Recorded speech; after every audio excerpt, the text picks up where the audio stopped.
यो भूतं च भव्यं च सर्वं यश्चादितिष्ठति स्वर्यस्य स केवलं तस्मै ज्येष्ठाय ब्रह्मणे नमः। तस्मै ज्येष्ठाय ब्रह्मणे नमः। तस्मै ज्येष्ठाय ब्रह्मणे नमः।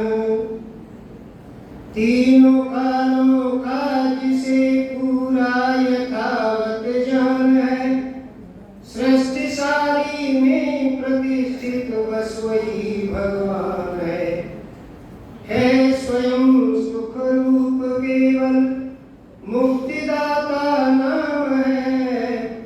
उस महात्म ब्रह्म को श्रद्धा समेत प्रणाम है। जिस बुद्धि को मांगते साधु संत सुजान, उस बुद्धि का है प्रभु देना हमको दान।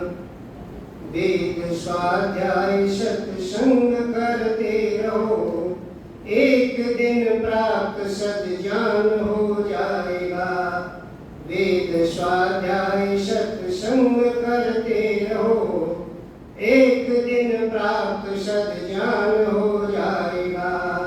शांति होगी परम भ्रांति मिट जाएगी, पाप तापों का अवसान हो जाएगा। वेद स्वाध्याय सत्संग करते रहो, एक दिन प्राप्त सद्ज्ञान हो जाएगा। अपनी समाज के समस्त पदाधिकारी वृंद, अत्यंत श्रद्धा की भाजन वंदनीय मातृशक्ति, मंचस्थ विद्वजन एवं सन्यासी महानुभाव एवं प्यारे प्यारे बच्चों, ईश्वर की महान कृपा है जिसकी कृपा से हमें शुभ अवसर प्राप्त होता है, जिसमें कुछ देर बैठ करके कुछ धार्मिक चिंतन करते हैं और सुनते हैं। सज्जनों, स्वामी सत्यपति जी के आश्रम से रोजड़ से कुछ सज्जन पधारे हैं। होना तो ये चाहिए था कि मेरे को आप कभी भी सुन सकते थे, इन महानुभावों को सुनते आज। हमारे उत्तम चंद जी बहुत ही उत्तम कोटि के भजन सुनाते हैं। बाबा रामदेव के पतंजलि आश्रम से भी इनके भजन निकलते हैं काफी। और सज्जनों, ये ईश्वर की व्यवस्था है, जब मन ध्यान ईश्वर में नहीं लगता तो संगीत के माध्यम से ईश्वर में लग जाता है। ईश्वर बहुत ऊंची, ये जो संगीत है ये बहुत ऊंची ईश्वर की व्यवस्था है। आपने नारदी संहिता को सुना होगा, हालांकि ये ग्रंथ अब मौजूद नहीं है, लेकिन नारदी संहिता में सारा का सारा वर्णन किया गया है। इसका प्रसंग दूसरे ग्रंथों में मिलता है। सारे के सारे हमारे महाकाव्य तक्षशिला और नालंदा विश्वविद्यालय तक्षशिला में थे, वहाँ विधर्मियों ने आग लगा दी और वो सारे के सारे हमारे जो धार्मिक ग्रंथ हैं वो समाप्त हो गए। उन्हीं में ये ग्रंथ भी समाप्त हो गया, लेकिन इसका प्रसंग दूसरे ग्रंथों में मिलता है। इसलिए नारदीय संहिता जो संगीत की विद्या है, ये बहुत ही उत्तम कोटि की विद्या है। सज्जनों, बच्चों के लिए मैंने विद्यारंभ संस्कार, जिसे वेदारंभ संस्कार भी कहते हैं, श्रृंखला के रूप में 2-3 दिन मैंने चलाया था। बच्चे जो हैं संविदा के रूप में है। बच्चे संविदा को लेकर के गुरु के पास पहुंचते हैं। और संविदा क्या है? संविदा एक योग्यता का नाम है। संविदा एक योग्यता है। इन्दति सम्यक रूप में इन्दति यह संविदा, जो बहुत अच्छी तरह से दैदीप्यमान होने की स्थिति में है। जिस ज्ञान से गुरु दैदीप्यमान हो रहे हैं, उसी ज्ञान से शिष्य भी दैदीप्यमान होना चाहता है। इसलिए वो संविदा लेकर के जाता है, संविदा बन करके जाता है। सज्जनों, ये योग्यता किसी दूसरे में नहीं। यदि किसी बड़ी उम्र का व्यक्ति ये कोशिश करे कि मैं भी संविदा बनूं, गुरु के पास जाऊं, पढ़ूं, तो वो पढ़ सकता है। लेकिन जो योग्यता ब्रह्मचर्य काल में है, वो योग्यता उस समय नहीं होती। उतना उसको याद नहीं होता इसलिए संविदा बन करके एक योग्यता लेकर के गुरु के पास जाता है। ये उस दिन का प्रोग्राम था। सज्जनों, ये जो संस्कार है, आप संस्कार से क्या समझते हैं? संस्कार कहते किसे हैं? बहुत दिनों से हम सुनते चले आ रहे हैं कि भाई ये गर्भाधान संस्कार, ये वंशवल संस्कार, ये सीमांतोलन संस्कार, लगातार संस्कारों से ओतप्रोत है हमारी आर्य संस्कृति। लेकिन हम संस्कार शब्द के ऊपर विचार करें तो ये संस्कार किसे कहते हैं? सज्जनों, हमारे यहाँ एक चरक शास्त्र लिखा गया है। ऋषि चरक संस्कार का वर्णन करते हैं। उसमें क्या कहते हैं? शतो गुणांतराधानम संस्कार। शत कहते हैं विद्यमान, जो विद्यमान पदार्थ है। आप संस्कार केवल ये नहीं कि केवल जीवात्माओं का ही होता है, संस्कार जड़ पदार्थों का भी होता है। लेकिन उसकी परिभाषा की ऋषि ने कि सत कहते हैं विद्यमान, जो जिस स्थिति में विद्यमान है, जिस स्थिति में जो पदार्थ विद्यमान है उसके गुणांतराधान, उसमें दूसरे दूसरे गुणों का आधान कर देना, उसमें और दूसरे गुण डाल देना, और दूसरे गुण समाविष्ट कर देना, और दूसरे गुणों को समाहित कर देना, ये संस्कार कहता है। इस संस्कार का मतलब ये है सज्जनों, संस्कार होना शुरू हुआ हमारे यहाँ। जब संस्कार होना शुरू हुआ तो पहले हम झोंपड़ियों में रहते थे। झोंपड़ी में रहते रहते संस्कार झोंपड़ी का हुआ, कच्चे मकान बना लिए हम लोगों ने। कच्चे मकान बनाने के बाद कच्चे मकान का भी संस्कार हुआ, उसकी जगह पर पक्के मकान बनना शुरू हो गया। और सज्जनों, केवल पक्के मकान ही बने, कोठियां बनना शुरू हो गया। पार्क फेसिंग कोठी है, आज इस तरह की कोठी है, आज उस तरह की कोठी है, और तमाम तरह की साज सज्जा उसके अंदर लगा दी गई। एसी लगा दिया गया, सोफे बिछा दिए गए, बेड लगा दिए गए। लगातार परावलंबन बढ़ रहा है। सज्जनों, यदि संस्कार को हम सुविधा के रूप में प्रयोग करेंगे तो संस्कार फायदा नहीं देगा। लगातार परावलंबन बढ़ रहा है हमारा, लगातार परावलंबी हो रहे हैं, लेकिन इससे नुकसान क्या है कि मूल से कट रहे हैं, मूल से कट रहे हैं। सज्जनों, आज बुजुर्ग सोफे पर बैठ करके, कोठी है बहुत बड़ी, करोड़ों की कोठी है, और गरम गरम पकौड़े तल करके और चाय के साथ उसका आनंद ले रहे हैं। ओम प्रकाश गोयल भी पहुंच के एक दिन उनके यहाँ कहेंगे, आओ बोले साहब, आओ, आप भी आओ, आप भी आनंद लो। मुझे भी आनंद लेने लगे।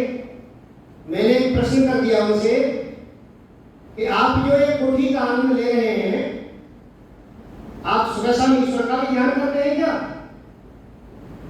ईश्वर का ध्यान करते हैं? सज्जन कहने लगे, क्या फिजूल की बातें करते हो, इन ध्यान में कुछ नहीं रखा, ये ध्यान सब बेकार की चीजें हैं। बाबा आसाराम जेल में चले गए, राम रहीम जेल में चले गए, बाबा रामपाल जेल में चले गए। लगातार जितने भी ध्यान करने वाले सारे के सारे जेल में जा रहे हैं। इसलिए इस चक्कर में पड़ो।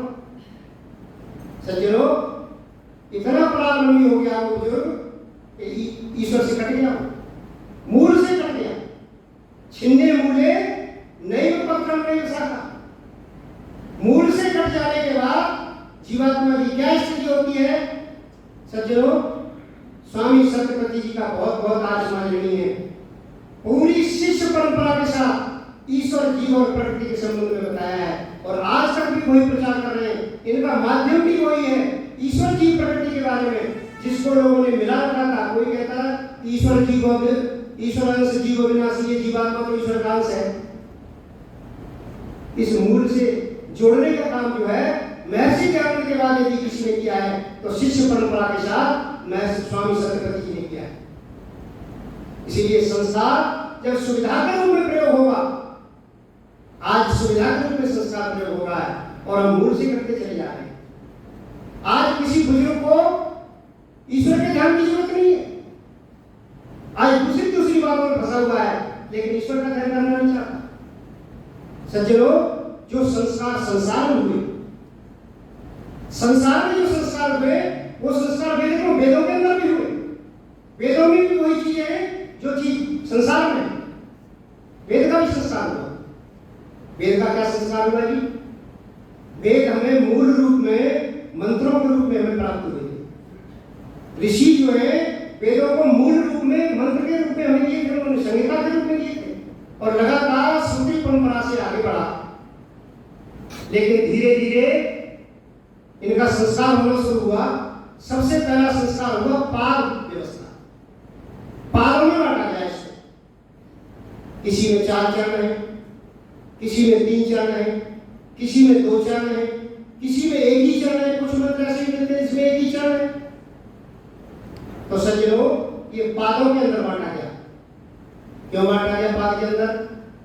तो ऋषि जैमिनी कहते हैं, मीमांसा दर्शन के अंदर ऋषि कहते हैं कि यत्र अर्थ प्रसाद पाद व्यवस्था, जहां अर्थ के वशीभूत होकर के, यानी हम अर्थ को समझ नहीं पाते।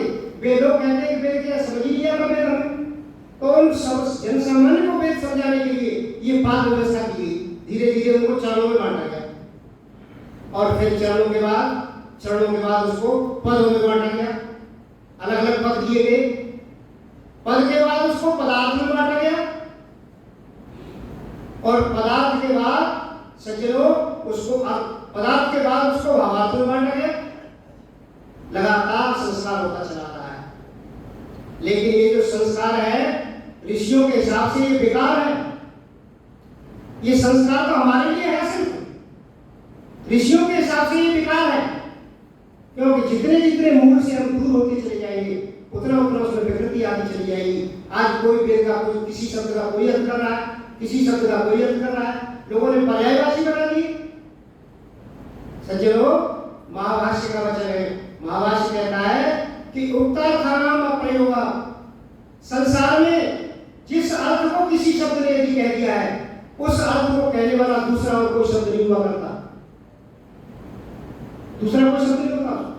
इसलिए कोई किसी का पर्यायवाची नहीं है। ये जितने भी ईश्वर के नाम हैं, हाँ, एक व्यवस्था पर्यायवाची के संबंध में व्यवस्था है कि हम जैसे अग्नि को, आग को हम कई तरह से देख सकते हैं।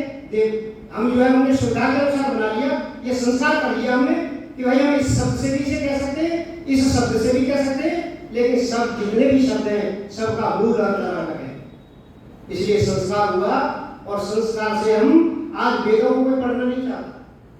एक सज्जन है पीएचडी, एक मिस्टर बजाज थे, B3 में रहा करते थे। दान के साथ जो दान जो लेने जाते हैं तो मैं भी उनको मिस्टर गया उनके साथ। उनके घर जब गया तो 4 वेद सजे हुए रखे थे उनके यहाँ और स्वयं पीएचडी हैं, पढ़े लिखे हैं, प्रोफेसर हैं यूनिवर्सिटी में। मैंने उनसे पूछा, कहने लगे मेरे पास 4 वेद हैं। मैंने कहा इनको कभी पढ़ते भी हो? कोई पढ़ते तो नहीं है। वेद का चेन कर दी वेद की। सज्जनों, मूल से कट गया है। मूल से कटा हुआ व्यक्ति है। मूल से जब तक कटेगा तब तक आज वेद क्यों नहीं पढ़ना चाहता? कहते हैं कि ऐसा विद्वान तलाशो जो वेद मंत्र को सरल रूप में बता दे। संस्कार करते चले जा रहे हैं। जब वेद को वेद के द्वारा ही पढ़ा जा सकता है। यज्ञेन यज्ञम यजन्त देवा, वेद मंत्र कहता है। सज्जनों, लगातार इसका संस्कार होता चला जा रहा है और हमारी बुद्धियां जो है वो वेद से दूर होती चली जा रही है, क्षीण होती चली जा रही है। वेद का संस्कार हो रहा है। वेद के अंदर विकार पैदा किया जा रहा है। कोई कुछ अर्थ करता है, कोई कुछ अर्थ करता है, कोई अपने अर्थ को ठीक बताता है, कोई अपने अर्थ को ठीक बताता है। सज्जनों, वेद को हमने वेद के द्वारा नहीं पढ़ा, हमने वेद को निरुक्त के द्वारा नहीं पढ़ा, हम संस्कृत के रूप में पढ़ने लगे। इसलिए जहां पाद की, पद की, अर्थ की, इस तरह के जो संस्कार है जिस भाषा के अंदर, संस्कार विद्यते यस्मिन् भाषायां तत् संस्कृतम, संस्कृत की परिभाषा ये दी गई लोगों ने। संस्कृत कहते उसको है जिसके अंदर संस्कार है। संसार में ऐसी कोई भाषा नहीं है जिसके अंदर इतने संस्कार हो। इस संस्कृत के अंदर संस्कार है, इसलिए इसका नाम संस्कृत है। इसलिए अब कोई तुम्हें पूछे कि संस्कृत किसे कहते हैं तो आप बता दोगे ना आराम से उसको कि हम जो है जिस भाषा के अंदर असंख्य संस्कार हैं, लगातार संस्कार होते चले जा रहे हैं, ऐसी भाषा को संस्कृत कहते हैं। सज्जनों, मेरा आज ये विचार था कि योग दर्शन के, जैसा कि स्वामी सतपति जी से समझ रहे हैं हम लोग, हमारा जो आर्य समाज है सीधी विलाप है, ये स्वामी सतपति जी से समझ रहा है। और ज्यादातर यहाँ के लोग जो है वो सतपति जी के आश्रम में जा करके पढ़ते रहे, योग दर्शन के सारे बुद्धियों को समझते रहे, सीखते रहे। तो मैं भी कोशिश कर रहा था कि योग दर्शन में इनसे पढ़ करके और फिर मैं समझाऊं। लेकिन कभी कभी हम क्या करते हैं कि जो अपने से भी ज्यादा समझदार होते हैं, जो अपने से भी ज्यादा उम्र वाले होते हैं, उनके आगे बोलने के लिए इसलिए बोलते हैं कि अपना परिष्कार होगा, इससे हमें फायदा होगा। अपना परिष्कार नहीं तो करना है। आज केवल उपदेशक इस रूप में नहीं है कि पंडित और मसाल चीजें एक समान न खाएं और उनको तो उजाला करने पर आप अंधेरे में, दूसरों को तो उजाला करते रहते हैं लेकिन स्वयं अंधेरे में रहते हैं। इसलिए इस अंधेरे से बचने के लिए जो विद्वान व्यक्ति हैं उनको भी चाहिए कि अपने से बड़ों के बीच में वो प्रवचन करके अपना परिष्कार करें। आप इस रूप में देख लेते हैं। तो सज्जनों, ऋषि पतंजलि से जब ये पूछा गया कि महाराज आपने जो समाधि पाद है ये समाहित चित्त वालों के लिए लिख दिया, जिनका ध्यान ईश्वर के अंदर लग गया है, जो ईश्वर में समाहित हो चुके हैं, उनके लिए आपने समाधि पाद लिख दिया। लेकिन हम तो सारे गृहस्थ लोग हैं, हम तो व्युत्थान चित्त हैं, हमारा मन तो ईश्वर में लगा नहीं। और सज्जनों, यहाँ तक व्यवस्था घरों में है कि हम बड़े ध्यान से ईश्वर का ध्यान कर रहे हैं, ओम ओम ओम ओम, और बीच में कहते हैं कि गैस गर्म बंद कर देना, दूध निकल जाएगा नहीं तो। ऐसी भी व्यवस्था है घरों। ओम ओम का ध्यान कर रहे हैं, देखना भाई कौन है बाहर घंटी बजाइए किसी ने। सज्जनों, ये व्यवस्था है। जब हमारे साथ ये व्यवस्था है तो हम उत्तम कोटि को आ नहीं सकते। उत्तम कोटि तो वो है कि जो सबको त्याग करके केवल ईश्वर के अंदर समाहित हो जाए। तो ऋषि से पूछा गया कि भगवान हमारा कैसे होगा, हमारा क्या होगा, हमारा कैसे उद्धार होगा, हमारा तो मन भी पूरा लगा ही नहीं है, हम तो गृहस्थ में हैं।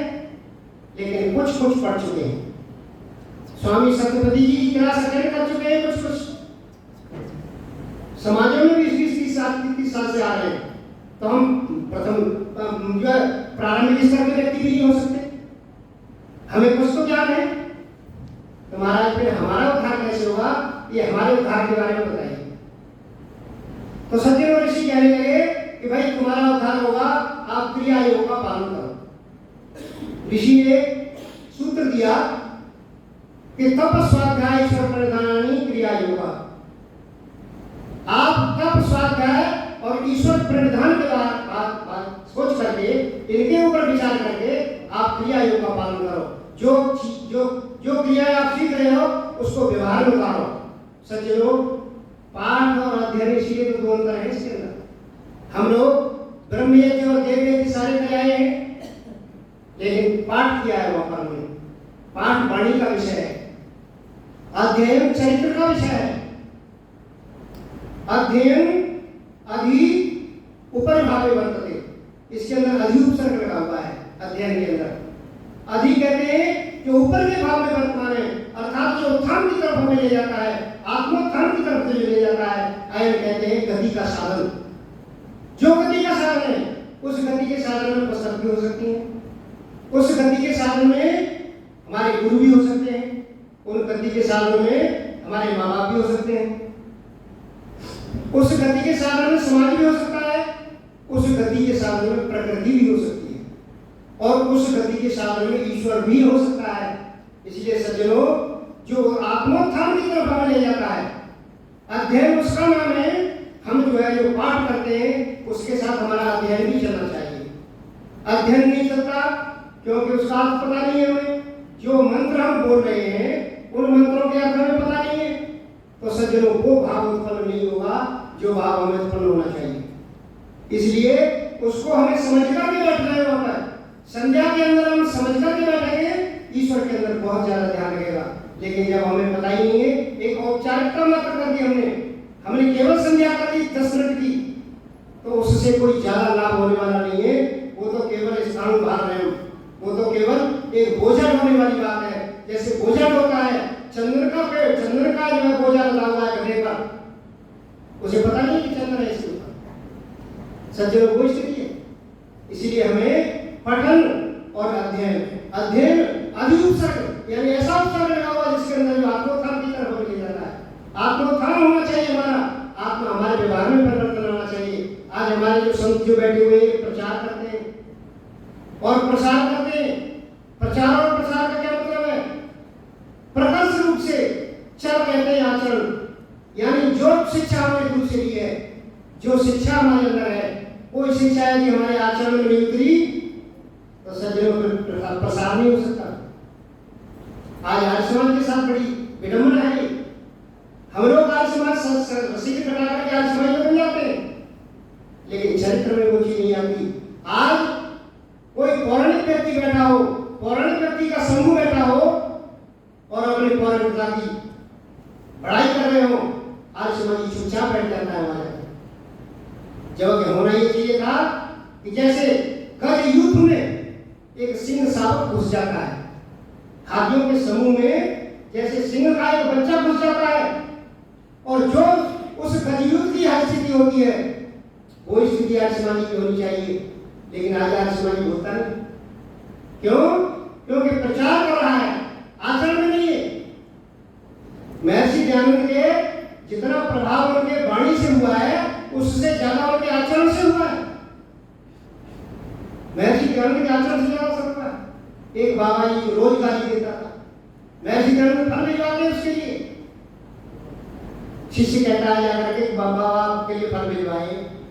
किसने भिजवाए हैं? कि बाबा जिसको आप गाली देते हो उसने भिजवाए।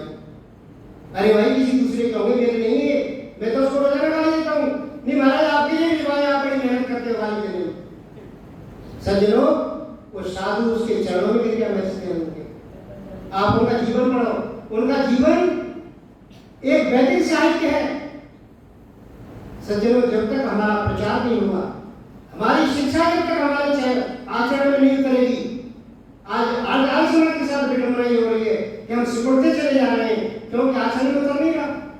किसी पौराणिक का जवाब नहीं दे पाते हम, इतना स्वाध्याय नहीं करते कि किसी पौराणिक का जवाब दे दे। हमारे पास 24 कैरेट सोना है, किसी के पास 18 कैरेट है, किसी के पास 15 कैरेट है, किसी के पास 10 कैरेट है, लेकिन हमारे पास 24 कैरेट है। लेकिन उन सोने को निकाल ही नहीं हमारे पास, लेके बैठे हुए सोने। कैसे होगा ये? तो सज्जनों ईश्वर तप स्वाध्याय ईश्वर प्रणिधानानि क्रिया योग, ये क्रिया योग बताया गया। इसमें मैं सबसे पहले आपको ईश्वर प्रणिधान के बारे में बताऊंगा, जिसके ईश्वर प्रणिधान से को न समझ करके हमारे तप और स्वाध्याय में भी फर्क आ रहा है। हम तप उस तरह से नहीं कर पा रहे जैसे करना चाहिए, हम स्वाध्याय उस तरह से नहीं कर पा रहे जैसे हमें करना चाहिए। सज्जनों ईश्वर प्रणिधान, ईश्वर प्रणिधान के लिए महर्षि व्यास ने कहा है कि सर्व क्रियाणाम परम गुरु अर्पणम, सभी क्रियाओं को परम गुरु को अर्पण कर देना और तब फल संन्यास हुआ और उस फल से संन्यास ले लेना। ये दो बातें बताई इसके अंदर। ईश्वर को परम गुरु के रूप में कहा। परम गुरु क्यों है ईश्वर? बाकी गुरु तो बहुत है हमारे जो अध्यापक की सर्विस में रहे हैं, वो सारे के सारे गुरु हैं, लेकिन ईश्वर परम गुरु है। जैसे कृपालु, सब जगह सब लोग कृपालु हैं। कोई आदमी किसी को चोट लग जाए तो हर एक की इच्छा होती है कि भाई इसको अस्पताल तक पहुंचाए, हर एक व्यक्ति के अंदर करना है, गया है। लेकिन परम कारुणिक नहीं है हम लोग। क्यों? कि उसे चोट खाए हुए व्यक्ति में यदि हमारा कोई दुश्मन हो तो क्या हमारी हिम्मत होगी कि उसको हम ले जाकर के अस्पताल में दाखिल कर दें?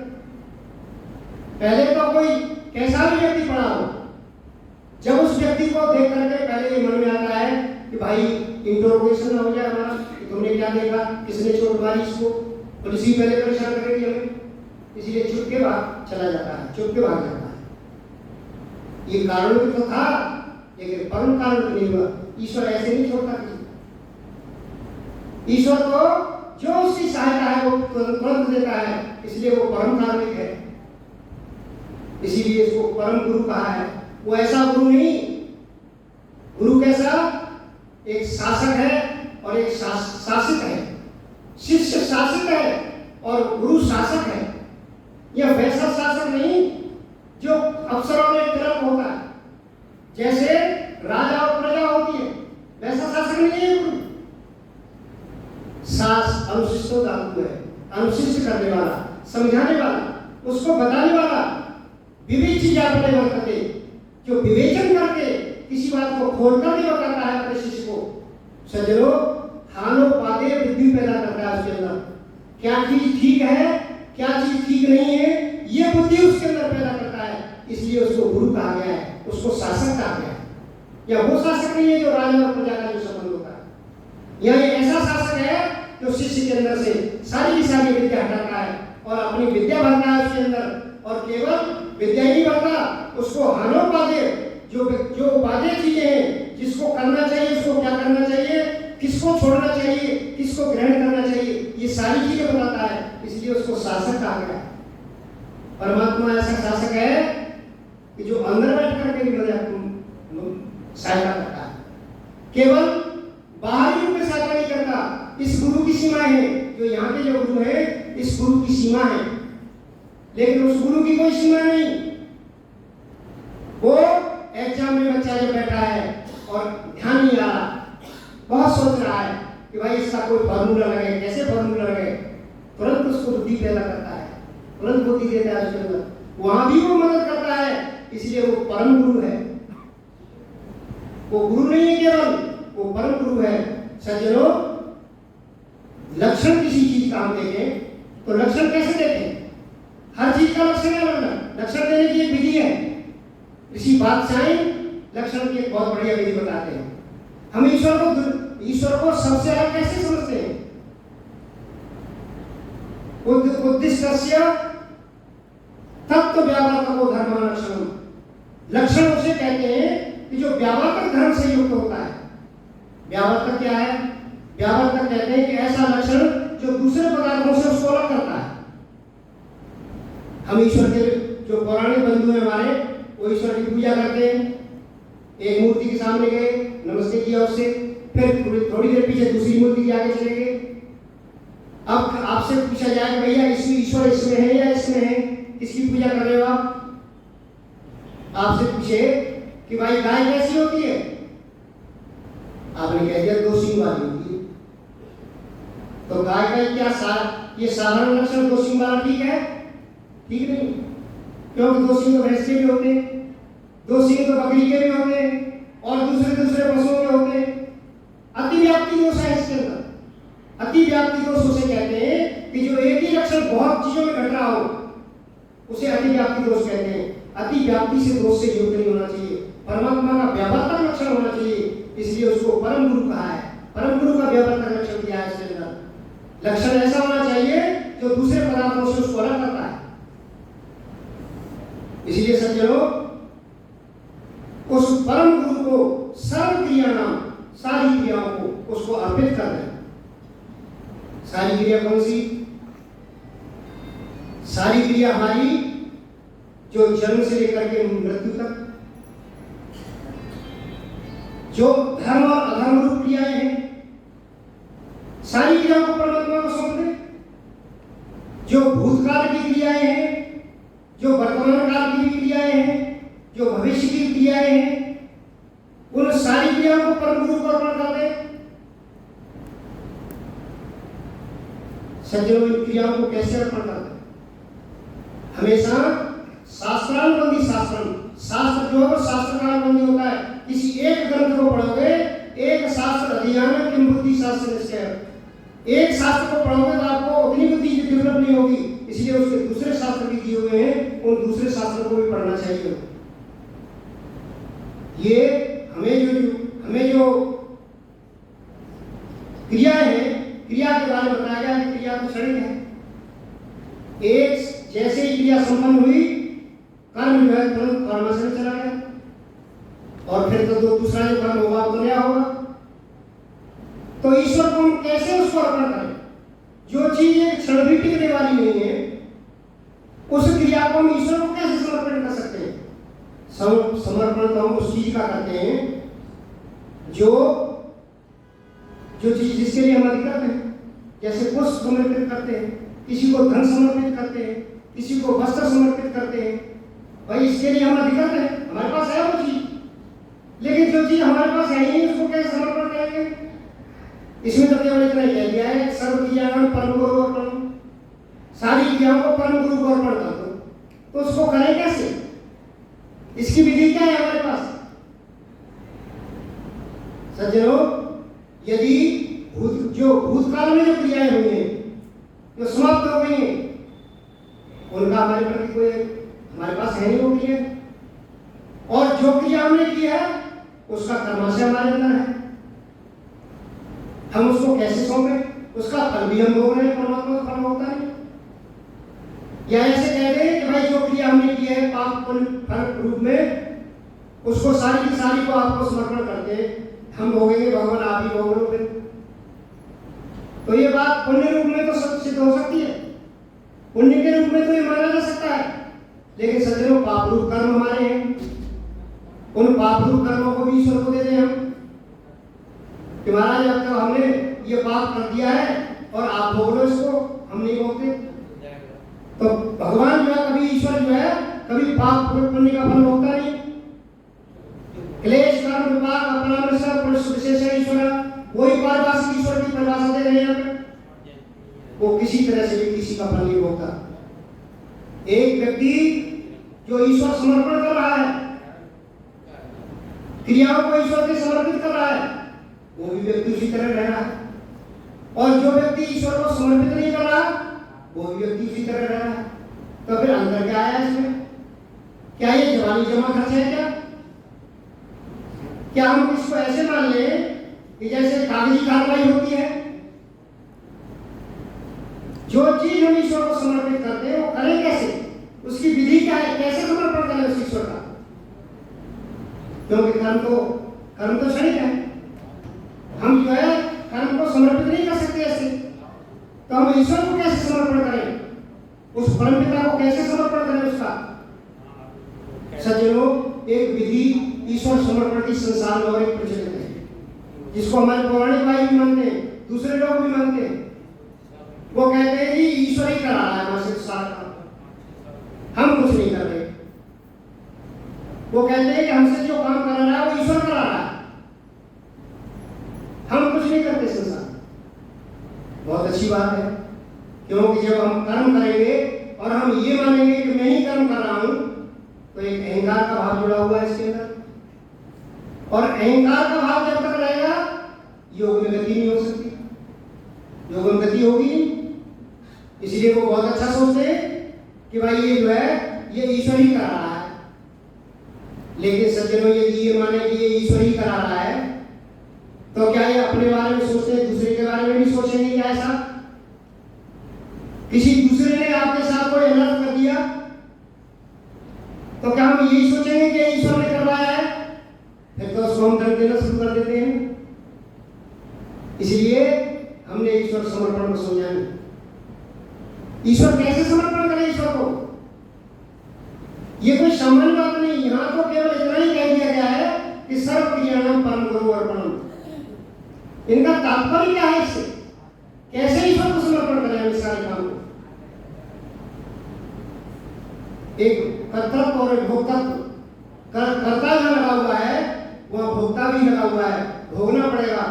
इसलिए जब कर्ता ही नहीं मानेंगे, हम करता ही नहीं है, तो फिर भोगना भी हमें नहीं पड़ेगा, भोग से पीछे छूट जाएगा। जैसे कहते हैं ना, चलो पिंडा छूटा, पिंडा छूटा समझते हैं, झंझट खत्म हो गया, हमारे से अब इसका कोई लेना देना नहीं। लेकिन ये जन्म रूपी फल भी हमें प्राप्त हो रहा है। हम मुंह से कुछ भी कहते रहे, लेकिन सारे के सारे हमारे कर्म से हमें कर्म जमाए और उससे हमें फल प्राप्त हो रहा है। तो कैसे हम मानेंगे ये जो है हम ईश्वर को समर्पण कर रहे हैं? इसको हम ईश्वर को समर्पित नहीं कर रहे। ये जो कर्म है ये संचित होते रहते हैं, संचित होते रहते हैं। इसकी विधि हमें ऋषियों से सीखनी पड़ेगी कि भाई हम कैसे ईश्वर को समर्पण करें, इसको कैसे आगे बढ़ाएं। केवल हम ये मान लें कि ये तो ईश्वर ही करा रहा है, तो फिर ईश्वरी ध्यान लगवा देगा अपने आप, ईश्वरी समाधि लगवा देगा। फिर हमें क्या करना है? योग साधना करके जब हम ये मान लेते हैं कि ईश्वरी समर्पण कर रहा है, सारा ईश्वर को समर्पित हमने कर दिया और ईश्वरी करवा रहा है हमारे से, तो सज्जनों फिर तो ध्यान करने की जरूरत ही नहीं है। जितना योगांगों को पढ़ने की जरूरत नहीं है, गुरु के पास जाने की जरूरत नहीं है, क्योंकि सारा काम ईश्वर ही कर रहा है। लेकिन ये बात ठीक नहीं, उनका ये बात ठीक नहीं है, पौराणिक बंधुओं की ये बात ठीक नहीं है कि हमसे ईश्वर ही सारा काम करवा रहा है। सज्जनों, बुद्धि परमात्मा ने दी हुई है, परमात्मा ने वेदों का ज्ञान हमें दिया हुआ है, इसलिए ईश्वर नहीं करवा रहा। हाँ, एक बात जरूर माना जा सकता है कि ईश्वर ने साधन दिए हैं जिनकी वजह से हम करते हैं। ये बात हम मानते हैं कि हमें शरीर दिया हुआ है, परमात्मा ने हमें साधन दिए हुए, भोजन और जल की व्यवस्था करता है ईश्वर, उसकी सहायता से हम काम करते हैं। ये बात तो ठीक है, ये इस बात से इनकार नहीं है, लेकिन हम ये मानने के लिए ईश्वर ही करवा रहा सारा काम, ये बात मानने वाली नहीं है। इसीलिए सज्जनों, हमें ये बहुत गहराई से सोचना पड़ेगा, बहुत गहराई से समझना पड़ेगा कि हम ईश्वर को समर्पण कैसे करें। हम जो है सर्व क्रियाणाम परम गुरु अर्पणम, हम ईश्वर को सारी क्रियाओं को कैसे समर्पित करें। आज समय पूरा हो रहा है, इसलिए इस विषय को बड़ा गूढ़ विषय है, बहुत अच्छी तरह समझ करके आए, पढ़ करके आए, तब आपकी समझ में बैठेगा। आज के व्याख्यान को मैं आपको यही विराम देता हूँ इन्हीं शब्दों के साथ। ओम शांति।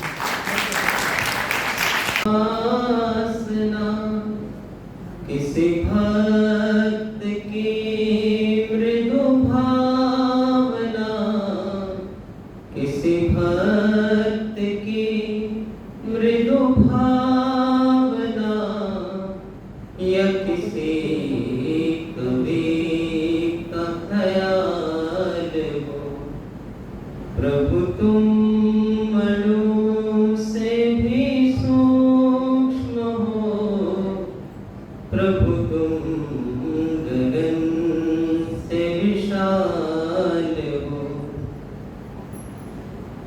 मिले सूर्य को तेरी रोशनी, खिले चांद में तेरी चांदनी, मिले सूर्य को तेरी रोशनी, खिले चांद में तेरी चांदनी, खिले चांद में तेरी चांदनी, सब पर दया तेरी पावनी, सब पर दया तेरी पावनी, प्रभु तुम तो दीन दयाल हो, प्रभु तुम मनु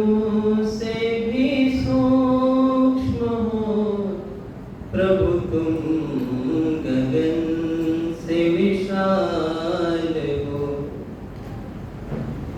तुझ पर किसी का न जोर है, तेरा राज ही सभी ओर है, तेरा राज ही सभी ओर है, तेरे हाथ सब किए डोर है, तेरे हाथ सब किए डोर है, तुम ही जिंदगी तुम ही काल हो, प्रभु तुम मनु से भी सूक्ष्म हो, प्रभु तुम गगन से विशाल हो।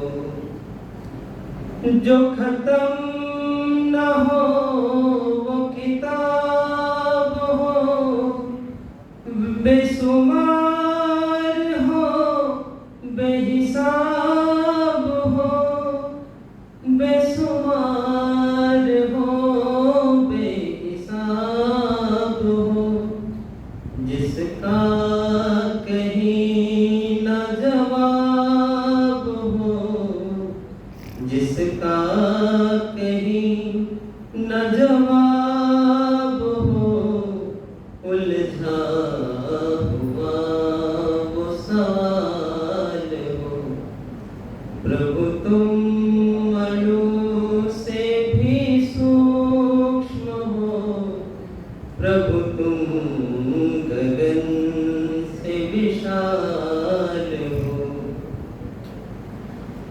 कोई नर तुझे न रिझा सका, तेरा पार कोई न पा सका। कोई नर तुझे न रिझा सका, तेरा पार कोई न पा सका। तेरा पार कोई न पा सका। न पथिक वो गीत ही गा सका, न पथिक वो गीत ही गा सका, जिसमें तेरा सुरताल हो। मैं मिसाल दूं तुम्हें कौन सी, दुनिया में तुम बेमिसाल हो। प्रभु तुम अणु से भी सूक्ष्म हो, प्रभु तुम गगन से विशाल हो। प्रभु तुम गगन से विशाल हो, प्रभु तुम गगन से विशाल हो। धन्यवाद।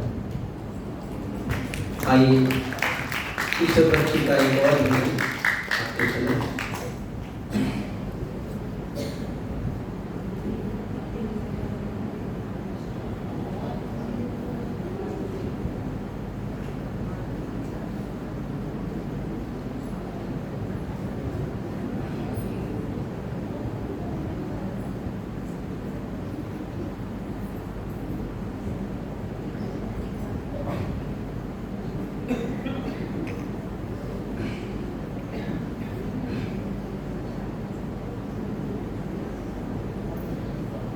मन के गहरे अंधियारे में ओम का नाम दिए जैसा। मन के गहरे अंधियारे ओम का नाम दिए जैसा। मन के गहरे अंधियारे में ओम का नाम दिए जैसा। ओम का नाम दिए जैसा। मन के गहरे अंधियारे में ओम का नाम दिए जैसा। जिसने है ओम को ध्याया, उसने जीवन का सुख पाया। जिसने है ओम को ध्याया, उसने जीवन का सुख पाया। सांसों के बहते धारे में ओम का नाम दिए जैसा। ओम का नाम दिए जैसा। मन के गहरे अंधियारे में ओम का नाम दिए जैसा। क्या मेरा क्या तेरा अपना, सारा जग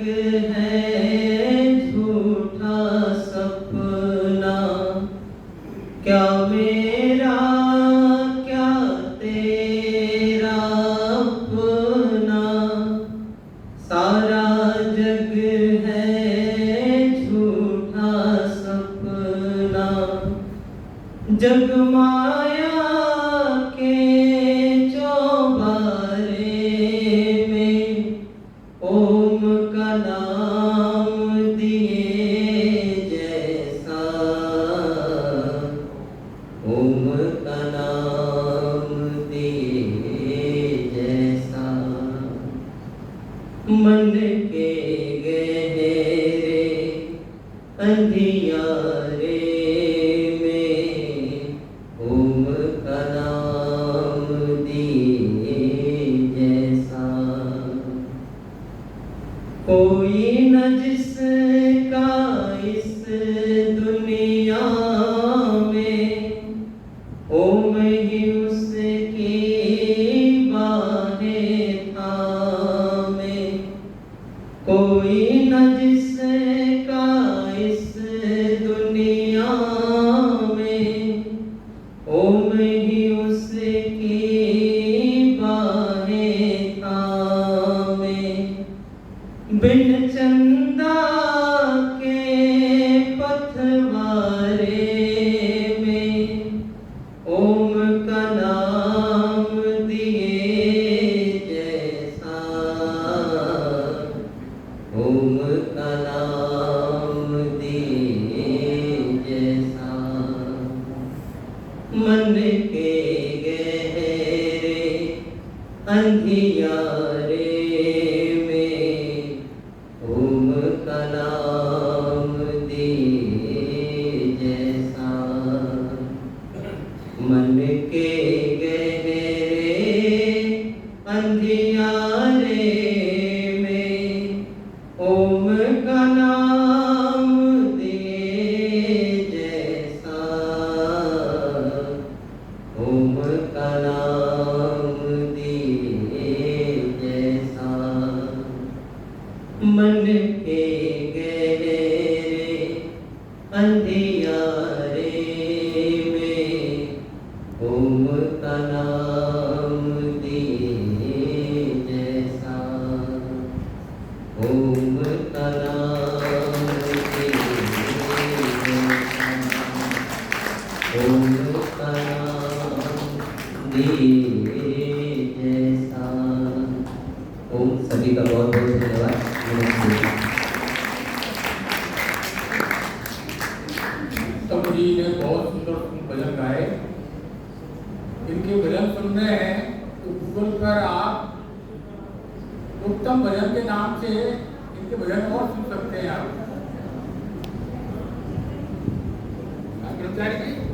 जी उत्तम भजन के नाम पर है ना, वैदिक उत्तम भजन, वैदिक उत्तम भजन के नाम बोले तो इनके भजन आपको गूगल कर दिए जाएंगे।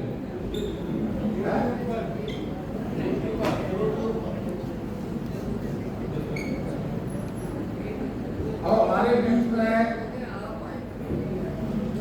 ओमप्रकाश गोयल जी प्रवचन दे रहे हैं। 9:30 बजे तक का समय है। श्री गोयल जी